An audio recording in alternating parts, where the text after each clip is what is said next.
What's cooking, Lizzie? What's cooking, Lizzie? Everybody eat it. Hi, I'm Lizzie, and today I'm cooking Madoff cheese pie. It's a tasty, inexpensive dish that won't burn a hole in your pocket like Bernie did. And it's quiche-like, only it doesn't have a crust. And its French name is Ponzi sans pastry avec grand fromage froid. And here's what you need in approximate amounts. I say approximate because I never keep track of anything. I'm kind of like the SEC that way. Okay, 1 pound feta cheese, 1 pound kefir cheese, 1 cup grated provolone cheese, 6 eggs, 1 cup milk, 1/2 cup flour, a half of Spanish onion, chopped up, 1 bunch fresh dill, chopped up, 1 luscious red pepper, cleaned and chopped up, and 1 cup finely grated Romano cheese, and just for kicks and giggles to grease the pan, a little bit of butter. The first thing that you want to do is preheat your oven to 375 degrees. Next we're going to cut the cheese, the feta cheese. You just shave off about 1 inch or 2 from the top and reserve it for the topping.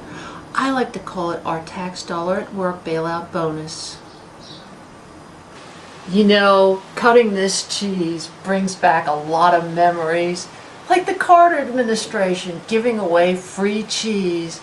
Ooh, yum, stimulus package with crackers. For this next step, I feel it's important to do a dramatic reenactment of the Glass-Steagall Act, written in 1933 during the First Depression. This act separated speculative investment banks from retail banks. That means you could walk into your local bank and get a free toaster and they couldn't play shell games. In order to make our Madoff cheese pie, we have to crumble the Glass-Steagall Act. Look, Ma, no regulation. Now don't worry about making it perfectly smooth. We can always print more money to get over the rough spots. Next you take the kefir cheese. What is kefir cheese? I can hear you asking. Kefir cheese is special fermented milk from the Caucasus region. You know, Caucasians, white people, where they came from before Harvard or Yale. Kefir is a fermented community of bacteria, kind of like those skanks who have their MBAs, but in nursery school didn't learn how to share. Now there are all sorts of kefir, including one named Sutherland. There's kefir drink, which is runny, but what this recipe calls for is kefir cheese, which is more solid than yogurt, but lighter than cream cheese. It's unusual, like paying for things in cash. Now beat these two ingredients together while imagining a world filled with debtors' prisons mass-producing cupcakes. Now it's time to add the eggs. Now these are organic free-range eggs, which means the chickens get to roam around free before they hack off their heads, and that always makes me feel so much better. Now beat these together and imagine what the world would look like if everyone loved me. Now it's time to add the milk. Quick, before the dairy cow becomes pet food.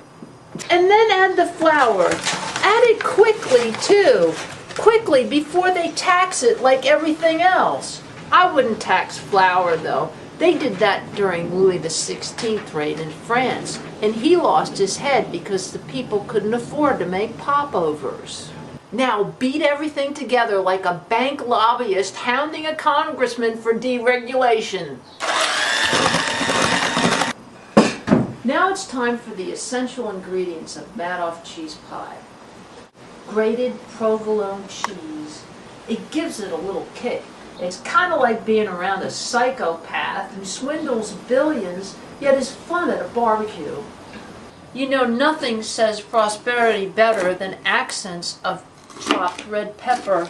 Did you know that Christopher Columbus discovered the bell pepper in the New World, and he wanted to import them and make his fortune?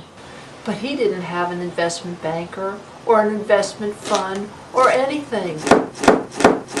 And yet, they threw him in jail. So put about half your chopped red pepper in.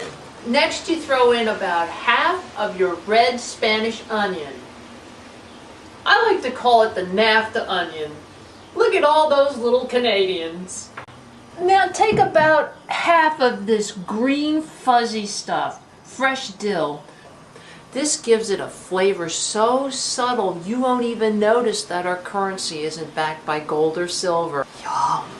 As I gently fold in these ingredients, I ponder, will I have Social Security? Now it's time to butter your skillet. I love these. I wasn't able to buy a gun this year like 8 million people did after Obama was elected, so I bought this skillet. Not only will it not kill you because it has no non-stick easy cleanup coating, but you can actually kill someone with it. And like my mother always said, make sure you bring the body into the house. There, doesn't that look delicious? And there's no crust. Kind of like there's no money to pay teachers. Time for the toppings. First take the feta. That'll add a little zing. So much so we'll forget all about single-payer health care.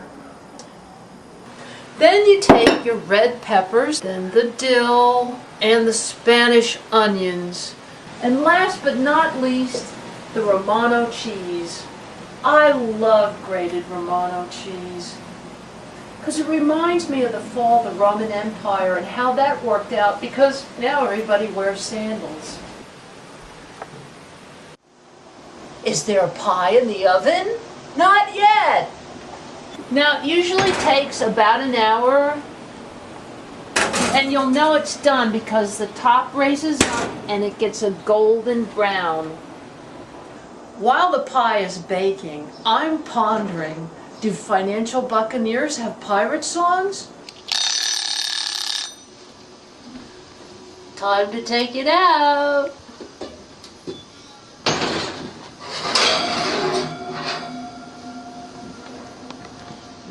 Doesn't that look delicious?